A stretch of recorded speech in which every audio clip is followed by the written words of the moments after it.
Where do I even start with last night? Where do I even start? Now, was it a great show? Definitely not. Was it a perfect show? Absolutely not. Were there moments that made you question your sanity, question what went through their head to do this? Absolutely. But it was at least watchable. We at least have something to talk about the next day. For so long, this company has given us absolutely nothing to talk about. Nothing. The next day, we forgot everything that has happened because nothing happened. The same emotionless expression on your face from top to bottom on any WWE show, even a PLE. Maybe you'll feel a bit of boredom. A lot of boredom, actually. Maybe a bit of confusion thrown in as well. But last night, we at least have something to talk about the next day. We at least have something that we can think about. Now, I'm just going to get straight to the main event. Jey Uso Gunther. Gunther beats Jey. Gunther beats Jey in the main event of Raw. A random Raw. A random Raw after Money in the Bank. No cashing. No nothing. Clean. Gunther beats Jey Uso clean. After all of this, the Royal Rumble win, pushing him as this big babyface, putting a rocket on him, having him win the title at WrestleMania, having him tap out Gunther in 8 seconds. All these main events you've tried to put him in. All to lose it on a Raw. Back to Gunther. Gunther should have never lost it in the first place. Never. He should never have lost that title in the first place. He should still have it. If you were that insistent on doing Gunther Jey Uso at WrestleMania, which it shouldn't have been anyway, because Jey Uso should not be in the main event scene. He's not a main eventer. He's a mid-carder, and that's fine. That is fine. It's fine to be a good mid-carder. It's fine. But he should not be in the main event scene. So, it should have been Cena versus Gunther. That was in their lap. It was perfect. Cena Gunther. Cena wins his record-breaking title against a heel. Big face celebration. But they went with Jey Uso. Fine. Gunther should have beat him. Gunther should have beat him dominantly. That's what I would have done. Show that Gunther is a dominant, evil heel that no one can beat. And then you book Gunther as this dominant beast, right? Destroys Jey Uso at WrestleMania. Imagine if LA Knight won the briefcase. Imagine. Babyface wins the briefcase, cashes in on Gunther, and wins. Imagine. The pop. How fun that would be. But no, they put it on Seth, who's a heel, who's going to have to cash in now on another heel. So it won't be a big pop, it won't be a big reaction, it won't be a huge moment, because it'll be a heel cashing in on another heel. Unless he does it mid-match, where it's like the face is about to win, or something, and then he cashes in. I don't know. But imagine how fun this would be right now if LA Knight had that briefcase. Just imagine the possibilities. Imagine knowing LA Knight is going to cash in on Gunther. That would be so fun. But instead, they just have Gunther beat Jey in a rematch of a rematch of a rematch of a rematch on a random Raw, not a PLE, a Raw. Because they realised they messed up with Jey Uso. Should have never been put in the main event scene. Should have never won at Mania. Should have never won the Rumble. Should have never won the title. He's not a main eventer. I mean, respect for, realising that and going back on it. But after all of that, you just give it back to Gunther. Like if you were going to take the title off of Jey, Why not have Seth cash in? Because then it's a heel cashing in on a face. It makes Seth more of a heel, right? He's cashing in and took the title off of someone that people love. It makes more sense. It makes him... but now, he's going to have to cash in on a heel, because he ain't going to cash in on John Cena, who's a heel anyway. He's going to cash in on Gunther. Because Gunther is not going to hold this title for long. He's not going to hold it for a year again. He's going to be a transitional champion. That's exactly what this Gunther title reign is going to be. It's going to be transitional. Seth is going to be the one to have that title next. Whether that's next week, in a month, in 2 months, SummerSlam, it's going to happen. Seth is getting that title. So Gunther is just a transitional champion. So why not just keep it on Jay just a little bit longer and then have Seth cash in on Jay? Or why not have Seth cash in last night and be the one that goes forward with that title? Or am I speaking too much sense? Am I having too much common sense and thinking about it properly? Is that not allowed in WWE? They just wanted a big moment. They're putting Seth into something with LA Knight, it looks like. Which is, I mean, at least LA Knight is away from the bloodline kind of vortex, boring stuff. But he's now back into something with another faction that he's going to inevitably lose. You know, LA Knight is going to lose this feud with Seth. He's going to lose to Bron Breakker, he's going to lose to Bronson Reed, and then he's going to lose to Seth. Boring. Imagine how fun it would be right now if LA Knight had that briefcase. Maybe he cashed in last night. Everyone talking about LA Knight being the champion. Cashed in on Gunther after he won it, or during the match, something. Imagine how fun it would be. Seth came out at the start of the show, which we're going to get to the rest of the show in a minute. Start of the show, just held his briefcase up to Cena and Punk. Just held it up, played his music, and that was it. He didn't look right with the briefcase. It didn't feel right. It was just boring. Seth Rollins with that briefcase is boring. Seth Rollins with the title will be boring. LA Knight would be fun, new, fresh. This company needs a shot in the arm right now. Especially these shows are so boring. Because last night is a one-off, by the way. Friday and Monday it'll be back to being just the generic boring shit again. This company needs a shot in the arm, something new, something fresh. LA Knight as champion would be fun. But it's back on Gunther. I'm glad it's offered Jey Uso. I like Gunther. But the way they've booked Gunther, they don't know how to book Gunther without a title. It's very clear they just don't know how to. They don't know how to book the guy without a title. What do we do with Gunther? We don't know. I just put a title on him. I don't think he's going to be booked like a dominant heel.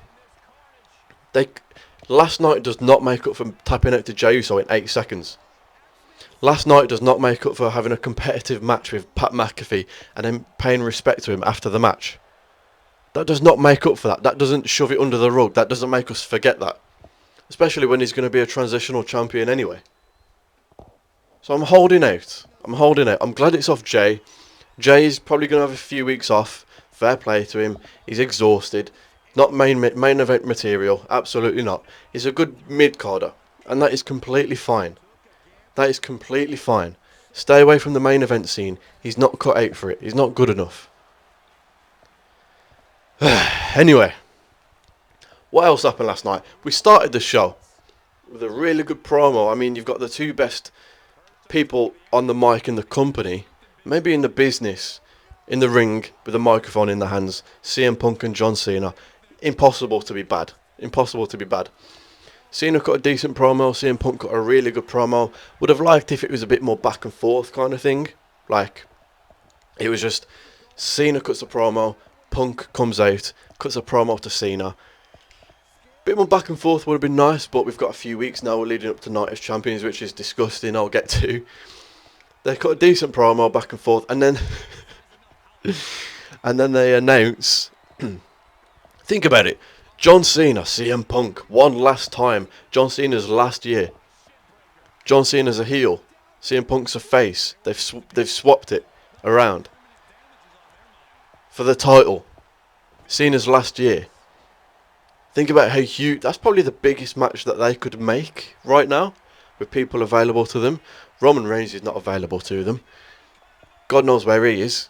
I hope he's having a nice little vacation for the 50th time this year. It's the biggest match that they could make, and they've stuck it in Saudi Arabia. Night of Champions. You've only got to wait a little bit longer for SummerSlam. It's the most obvious SummerSlam main event you could possibly think of. And they've stuck it at Night of Champions for a bit of money, right? They're sold out again. Wasted. The biggest match that they could possibly make right now. For the last time ever. They've stuck it at Saudi Arabia. Whatever. SummerSlam was right there. It was perfect. It was in their lap. But every time something's in their lap, they don't do it. They go another direction with it. A worse direction. After the segment, Seth Rollins comes out, as I said. Just holds up his briefcase. Weird way to end that segment. Oh, a little reminder that Seth Rollins... Do something creative. Do something creative with Seth Rollins. Don't just have him come out and just hold up his briefcase at the top of the ramp to remind us. We all know. It was only a couple nights ago. We don't need reminding. We know. Do something creative with him. That's a concept. What else happened last night? I mean... AJ Styles vs Chad Gable. Chad Gable loses again. Chad Gable has lost 3 times in 3 days. Do you realise that? 3 times in 3 days. He lost at Worlds Collide, lost Money in the Bank, and then lost again last night. Chad Gable went all out twice in a day Saturday. Worlds Collide and then Money in the Bank. He did not hold back at all. He went all out for you. You asked him to do both shows. He did both shows. He didn't hold back. He went all out for both of them. Put on a showing. And your way of repaying him for that, your way of paying respect to him, your way of thanking him is, oh, we're going to have you lose again on Raw. Now, AJ Styles should not be losing either. AJ Styles should not be losing either. So don't make the match. If neither can lose, don't do it. Have Chad Gable go into a storyline. Have him beat someone.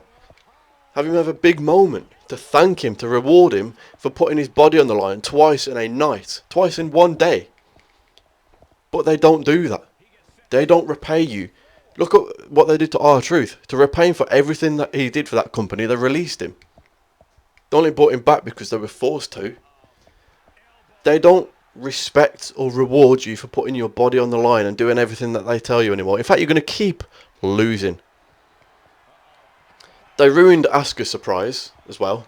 They showed a graphic of her in this tournament. And then they paid a video pack. Why are they so insistent on ruining surprises? I don't understand it. Kairi Sane, they ruined her surprise. Announced it at the start of the show. Aleister Black, pretty much announced it before. Penta and Rey Fenix, the same thing. And now Asuka. Here's a wild concept. A surprise return. A big moment.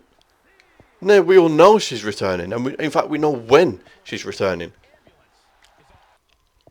Why not have it just a mystery person? And then it's Asuka and then it'd be a big moment for her. Don't know what they're doing. I don't know what they're doing. Weird company. Again, 2 tournament matches last night. The whole leading up to Money in the Bank was just qualifying matches, and they were just getting tournament matches. It's the easiest booking possible for Triple H. Triple H is loving life right now. He doesn't have to put effort into these shows. He can just book qualifying matches and tournament matches. Pick 4 people, pick 3 or 4 people, pick a winner, and that's it. That's all you have to do. He's quite happy to do that. Roxanne Perez wins hers. She was the right winner. She had to beat Rhea and Liv. Like, she was the right person to win that. You can't have Roxanne lose a match like that. She can't afford to. Sami Zayn wins the men's whatever. What the fuck ever. I'm bored of Sami Zayn, I won't lie. I like Sami Zayn. I think we all like Sami Zayn. But this kind of moral high ground character, kind of teacher, you're doing the wrong thing. Character is boring. Stop it. Do something else with him. This is... Sami Zayn is boring in 2025. I don't care, he is. He shouldn't be. They should be booking him better in interesting storylines. But they're not, so he's boring. LA Knight came out and cost Bron Breakker the match, the tournament match, the Fatal 4-Way.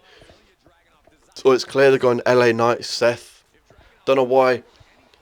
I don't know why LA Knight wouldn't go for Seth. He went for Bron. I don't know what. LA Knight, imagine LA Knight looking for Seth Rollins backstage throughout the show. I'm getting my hands on. He cost me that match. I'm getting my hands on him. It starts the show with him looking for him, and then it cuts back to him throughout the show, just looking for him. And towards the end of the show, before the main event, he finally gets his hands on him.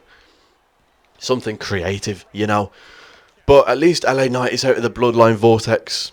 Something different. Back into a story with another faction that is inevitably going to lose. R-Truth. R-Truth has his segment, which is probably the other biggest part of the night. I really liked this promo from Ron Killings. I liked it a lot. Kind of shedding that R-Truth skin. Talking about R-Truth like he's a separate person. Cutting his hair. Really shedding that skin. Like, I'm not R-Truth anymore. This is Ron Killings. He even said R-Truth was a comedy character. He was too nice. He was too respectful. Not anymore. This is Ron Killings. I like it. We need a serious Ron Killings. We need him to be serious now. No more comedy. This is his last run, right? Have him be serious. You can't have him go out there and just do comedy all the time. We want serious. He's cut his hair. Shredding that R-Truth skin. Really like it. Keep it up. Put him into something fun. I don't know what they're going to do with him. Whether they're going to put him in the title scene or... I don't know what they're going to do. Put him into something with Cena maybe? I don't know. Yet to be seen. But I like the start of it. I like that we're doing serious Ron Killings and not comedy R-Truth. He said, put respect on my name. Which I really like because we all should. We need to put respect on this guy's name for everything he's done for this company. How long he's been there. Everything he's done. The company, Triple H, WWE, especially needs to put respect on his name. He's not just a comedy guy. He's really good at what he does. He's done everything you've asked of him. Now reward him. Bayley returned as well. After a really good Becky Lynch promo. I did really like Becky Lynch's promo. She was talking about... I like this type of heel character. When it's played right, it's really fun. She was like, oh, when Lyra raised my arm, she nearly broke my arm and all of that stuff.